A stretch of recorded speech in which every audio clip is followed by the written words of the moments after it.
بسم اللہ الرحمن الرحیم۔ السلام علیکم ورحمۃ اللہ وبرکاتہ۔ عابد راجہ چینل کی طرف سے آج میں اپنے چاہنے والوں کو ایک بہت ہی پیارا عمل بتاؤں گا۔ جو عمل میں آپ کو بتانے جا رہا ہوں، اس عمل کے ذریعے آپ اپنی مشکلات، پریشانیاں دور کر سکتے ہیں اور اللہ تعالیٰ سے مدد مانگ سکتے ہیں۔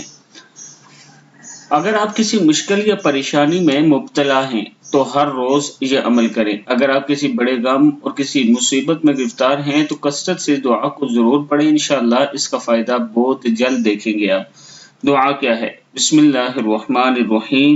لا الہ الا اللہ العظیم الحلیم، لا الہ الا اللہ رب العرش العظیم، لا الہ الا اللہ رب السماوات السبع ورب الارض رب العرش الکریم۔ پھر پڑھیں، لا الہ الا اللہ العظیم الحلیم، لا الہ الا اللہ رب العرش العظیم، لا الہ الا اللہ رب السماوات السبع ورب الارض رب العرش الکریم۔ صدق اللہ العظیم۔